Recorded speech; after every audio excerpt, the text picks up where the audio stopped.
നമ്മുടെ നായകനും കർത്താവുമായ യേശുക്രിസ്തുവിന്റെ നിസ്തുല്യ നാമത്തിൽ മാന്യ പ്രേക്ഷകരെ വാക്ക് വിത്ത് ജീസസ് ക്രൈസ്റ്റ് എന്ന ഈ പ്രോഗ്രാമിലേക്ക് ഹൃദ്യമായി സ്വാഗതം ചെയ്യുന്നു. നാം ഒരു പ്രത്യേക സാഹചര്യത്തിലൂടെ കടന്നു പോകുമ്പോൾ ഇതിനു മുമ്പേ ഇതേ സാഹചര്യത്തിലൂടെ കടന്നുപോയ പല വ്യക്തി ജീവിതങ്ങളുമായി നമ്മുടെ സാഹചര്യങ്ങളെ കമ്പയർ ചെയ്യാറുണ്ട്. ഉദാഹരണത്തിന്, നാം ഇന്ന് അനുഭവിക്കുന്ന രോഗാവസ്ഥയിലൂടെ കടന്നുപോയ ഒരു രോഗി ഇതിനു മുമ്പേ എന്ത് സംഭവിച്ചു അത് നമുക്ക് സംഭവിക്കാം എന്ന് നാം അനുമാനിക്കാറുണ്ട്. അതുമാത്രമല്ല, ഒരു പ്രത്യേക സാഹചര്യത്തിലൂടെ നാം കടന്നു പോകുമ്പോൾ ഇതിനു മുമ്പേ ഇതേ സാഹചര്യത്തിലൂടെ കടന്നുപോയവരെ നാം വിശകലനം ചെയ്യാറുണ്ട്. ഇന്ന് എനിക്ക് താങ്കളോട് പറയാനുള്ളത്, താങ്കൾ യേശുവിലാണ് എങ്കിൽ താങ്കൾ ഇന്ന് കടന്നു പോകുന്ന സിറ്റുവേഷനിൽ മുമ്പ് കടന്നുപോയവർക്ക് വന്ന കഷ്ടതകളോ നാശനഷ്ടങ്ങളോ താങ്കളുടെ ജീവിതത്തിൽ വരികയില്ല.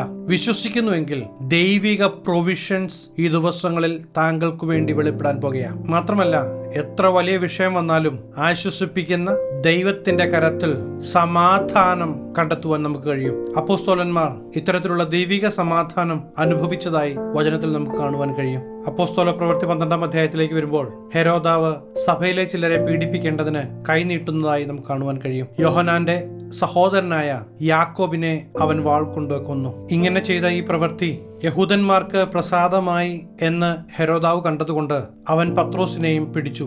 എന്തിനായിരിക്കും പിടിച്ചത്? തീർച്ചയായിട്ടും യോഹന്നാന്റെ സഹോദരനായ യാക്കോബിനെ കൊന്നതുപോലെ വധിക്കേണ്ടതിന് തന്നെ ആയിരിക്കാം. അങ്ങനെ തടവിലായ പത്രോസ് 4 ചേവകരുള്ള 4 കൂട്ടത്തിന്റെ കാവലിലാണ്. ഇങ്ങനെ പത്രോസ് തടവിലാകുമ്പോ സഭ ശ്രദ്ധയോടെ പത്രോസിനു വേണ്ടി പ്രാർത്ഥിക്കുകയാണ്. പ്രിയ ദൈവപൈതലേ, നമ്മുടെ ശ്രദ്ധയോടുകൂടിയ പ്രാർത്ഥന ഒന്നും തന്നെ മറുപടി കാണാതെ ഇരിക്കുകയില്ല. അതിന്റെ 6-ാം വാക്യത്തിലേക്ക് വരുമ്പോൾ ഹെരോദാവ് അവനെ ജനത്തിന്റെ മുമ്പിൽ നിർത്തുവാൻ ഭാവിച്ചതിന്റെ തലേരാത്രിയിൽ പത്രോസ് 2 ചങ്ങലയാൽ ബന്ധിക്കപ്പെട്ടവനായി 2 പടയാളികളുടെ നടുവിൽ ഉറങ്ങുകയായിരുന്നു. ഒന്ന് ശ്രദ്ധിക്കണേ, നാം ഇപ്രകാരം ഒരു സാഹചര്യത്തിലാണ് എങ്കിൽ നാം എന്തു ചെയ്യും? നമുക്കൊരു പോള കണ്ണടയ്ക്കുവാൻ കഴിയുമോ? ഇവിടെയാണ് നമുക്ക് പത്രോസിന്റെ ദൈവത്തിലുള്ള ആശ്രയത്തെ കാണുവാൻ കഴിയുന്നത്. ആ ദൈവിക സമാധാനം പത്രോസ് അനുഭവിച്ചത് കൊണ്ടാണ് 2 ചങ്ങലയാൽ ബന്ധനസ്ഥനായിട്ടും ഒരുപക്ഷെ കാവൽക്കാർ വാളിന്റെ മൂർച്ച കൂട്ടുമ്പോഴും പത്രോസിന് ഉറങ്ങുവാൻ കഴിയുന്നത്. നമ്മുടെ ജീവിതത്തിൽ ചെറിയൊരു വിഷയം കടന്നു വരുമ്പോൾ തന്നെ അത് നമ്മുടെ ഉറക്കത്തെ കളയുന്നുവെങ്കിൽ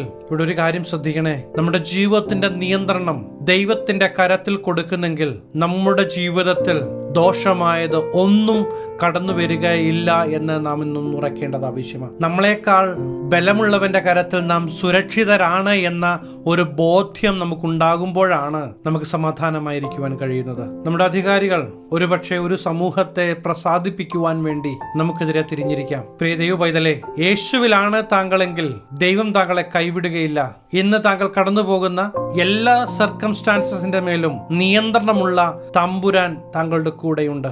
ദൂതനെ അയച്ച് വിടുവിക്കുവാൻ കഴിയുന്ന, പുറത്തു കൊണ്ടുവരുവാൻ കഴിയുന്ന ഒരു ദൈവമാ കൂടെയുള്ളത്. നമ്മുടെ പ്രയത്നങ്ങൾ പാഴാകുമ്പോൾ, എല്ലാം അസ്തമിച്ചു എന്ന് കരുതുമ്പോഴും ഇന്ന് ദൈവവചനത്തിലൂടെ ഞാൻ താങ്കളോട് പറയട്ടെ, ഇല്ല, ദോഷമായതൊന്നും ഭവിക്കുവാൻ ദൈവം അനുവദിക്കുകയില്ല. 2 പടയാളികളുടെ നടുവിൽ ഉറങ്ങുന്ന പത്രോസ്, വാതിലിന് മുമ്പിൽ കാവൽക്കാർ കാരാഗ്രഹം കാത്തുകൊണ്ടിരിക്കുകയാണ്. ഒരു വിധത്തിലും പത്രോസിന്റെ അടുക്കിലേക്ക് ആർക്കും വരുവാൻ കഴിയുകയില്ല. നാം നമ്മുടെ സാഹചര്യം എടുക്കുമ്പോൾ ഒരു വിധത്തിലും ആർക്കും നമ്മെ വിടുവിക്കുവാൻ, നമ്മെ പുറത്തു കൊണ്ടുവരുവാൻ, നമ്മെ സഹായിപ്പാൻ കഴിയുകയില്ല എന്നുള്ള അവസ്ഥയിലാണ് താങ്കളെങ്കിൽ എനിക്ക് താങ്കളോട് പറയാനുള്ളത്, 7-ാം വാക്യത്തിലൂടെ കാണുന്നത് പോലെ ഒരു ദൈവിക സ്പർശനം മതി, ഒരു ദൈവദൂതന്റെ ഇടപെടൽ മതി നമ്മുടെ ജീവിതത്തിലെ പ്രതിസന്ധികൾക്ക് മാറ്റം വരുവാൻ.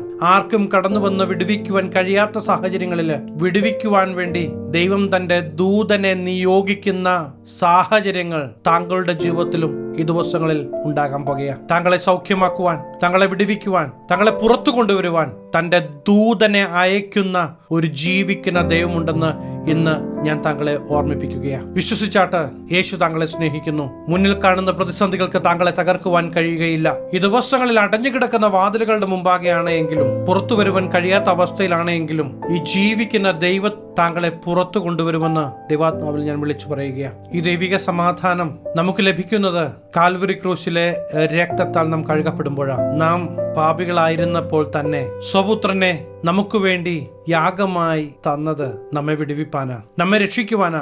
ഈ ദൈവം നമ്മെ കൈവിടുകയില്ല. യേശു താങ്കളെ സ്നേഹിക്കുന്നു. ഈ ദിവസങ്ങളിൽ എന്റെ ശബ്ദം കേട്ടുകൊണ്ടിരിക്കുന്ന താങ്കളുടെ ജീവിതത്തിൽ ചില ഇരുമ്പ് വാതിലുകൾ തനിയെ തുറക്കാൻ പോകുകയാണ്. ഈ യേശുവിന്റെ ശബ്ദം കേട്ട് സ്റ്റെപ്പുകൾ മുന്നോട്ട് വെക്കുവാൻ പ്രാപിക്കുവാൻ താങ്കൾ തയ്യാറാകുന്നുവെങ്കിൽ ഈ ദിവസങ്ങളിൽ താങ്കൾ അടഞ്ഞു എന്ന് വിചാരിച്ച വാതിലുകൾ താങ്കൾക്ക് വേണ്ടി തുറന്നിരിക്കാൻ പോകുകയാണ്. അതെ, ദൈവപ്രവൃത്തി താങ്കൾ കാണാൻ പോകുകയാണ്. ദൈവ ശബ്ദം തിരിച്ചറിയണം. അതിന് പരിശുദ്ധാത്മാവ് താങ്കളെ സഹായിക്കും. നാം പലപ്പോഴും നമ്മുടെ ജീവിതത്തിൽ അങ്ങ് അകലത്തിരിക്കുന്ന ഒരു ദൈവത്തെക്കുറിച്ചാ നാം പറയാറുള്ളത്. എന്നാൽ പുതിയ നിയമം നമ്മെ പഠിപ്പിക്കുന്നത് അങ്ങ് അകലത്തിരിക്കുന്ന ഒരാളല്ല, നമ്മോട് കൂടെയുള്ള ദൈവം. ഏതു ജീവിത സാഹചര്യത്തിലും നമ്മെ വഴി നടത്തുവാൻ കൂടെയുള്ള ഈ ദൈവ സ്നേഹത്തെ ഒന്ന് മനസ്സിലാക്കുകയും ദൈവിക നിയന്ത്രണത്തിനു വേണ്ടി നാം നമ്മുടെ ജീവിതത്തെ ഒന്ന് ഏൽപ്പിച്ചു കൊടുക്കുകയും ചെയ്യുന്നുവെങ്കിൽ നാം കൈവെക്കുന്ന മേഖലകൾ അനുഗ്രഹിക്കപ്പെടും. കൊലോസ്യർക്ക് എഴുതിയ ലേഖനം 3-15 നമുക്ക് ഇപ്രകാരം കാണാം: ക്രിസ്തുവിന്റെ സമാധാനം നിങ്ങളുടെ ഹൃദയങ്ങളിൽ വാഴട്ടെ, അതിനല്ലോ നിങ്ങൾ ഏക ശരീരമായി വിളിക്കപ്പെട്ടിരിക്കുന്നത്, നന്ദിയുള്ളവരായും ഇരിപ്പിൻ. എത്ര വലിയൊരു സമാധാനമാ ദൈവം നമുക്ക് തന്നത്, എത്ര വലിയൊരു രക്ഷയാ ദൈവം നമുക്ക് തന്നത്. നന്ദി ദൈവത്തോട് നാം കാണിക്കേണ്ടത് ആവശ്യമാണ്. ഇന്ന് മനസ്സിൽ കടന്നു വരുന്ന ഭയത്തെയും ഭീതിയെയും ഭീഷണിയെയും ഒന്ന് സൈഡിൽ വെച്ചിട്ട് പറ, ഇല്ല, ഇതിനൊന്നിനും എന്നെ തൊടുവാൻ കഴിയുകയില്ല. ക്രിസ്തുവിന്റെ സമാധാനം എന്റെ ഹൃദയത്തിൽ വാഴാൻ പോകുകയാണ്. ദൈവത്തിന്റെ വലതുഭാഗത്തിരിക്കുന്ന ക്രിസ്തു ഇന്ന് താങ്കളുടെ ഉള്ളിലുള്ളത് കൊണ്ട് ആ ദൈവിക സമാധാനം അനുഭവിക്കുവാനാ ദൈവം താങ്കളെ കണ്ടിരിക്കുന്നത്. സകല ബുദ്ധിയെയും കവിയുന്ന ദൈവിക സമാധാനം താങ്കൾ താങ്കളുടെ ജീവിതത്തിൽ അനുഭവിക്കാൻ പോകുകയാണ്. ബുദ്ധി കൊണ്ട് ചിന്തിച്ചാൽ ഒന്നും നടക്കുകയല്ല. പക്ഷേ ഇന്ന് ബുദ്ധിക്കപ്പുറം, നമുക്ക് ചിന്തിക്കാൻ കഴിയുന്നതിലപ്പുറം പ്രവർത്തിക്കാൻ കഴിയുന്ന ദൈവമാണ് നമ്മുടെ കൂടെയുള്ളത് എന്ന് നാം ഒന്ന് ഉറക്കേണ്ടത് ആവശ്യമാണ്. ദൈവത്തിന്റെ മക്കളാണ് നാമെങ്കിൽ നാം മനസ്സിലാക്കേണ്ടത്, ദൈവം അറിയാതെ നമ്മുടെ ജീവിതത്തിൽ ഒന്നും സംഭവിക്കുകയില്ല. രണ്ടാമത്, നമ്മുടെ ജീവിതത്തിന്റെ നിയന്ത്രണം ദൈവത്തിന്റെ തൃക്കരങ്ങളിൽ താങ്കൾ കൊടുത്തിട്ടുണ്ട് എങ്കിൽ ദൈവം ഒരിക്കലും ദോഷമായതൊന്നും താങ്കൾക്ക് ചെയ്യുകയില്ല, ദോഷമായതിലേക്ക് താങ്കളെ നടത്തുകയില്ല. ദൈവിക ദൂതന്മാരുടെ സംരക്ഷണം താങ്കൾ അനുഭവിക്കും. സമാധാനം നമുക്ക് പണം കൊടുത്തു വാങ്ങുവാൻ കഴിയുകയില്ല.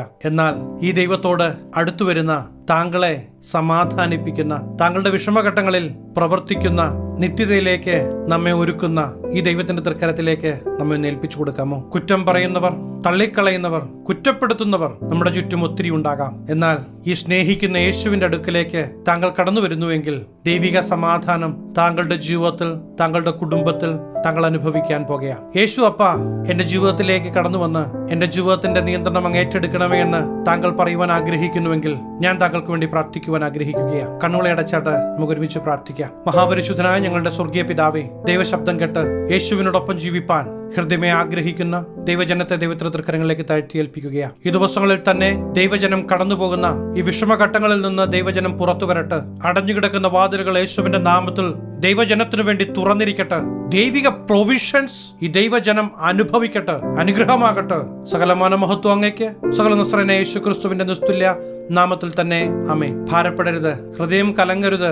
അഖില ചരാചരങ്ങളെ ഒറ്റ വാക്കിൽ ഉളവാക്കിയ ദൈവമാ കൂടെയുള്ളത്. ഈ സന്ദേശം താങ്കൾക്ക് അനുഗ്രഹമായെങ്കിൽ ഞങ്ങളെ അറിയിക്കുക. അനേകർക്ക് അനുഗ്രഹമാകേണ്ടതിന് സ്നേഹിതർക്ക് ഷെയർ ചെയ്യുക, ഫോർവേഡ് ചെയ്യുക.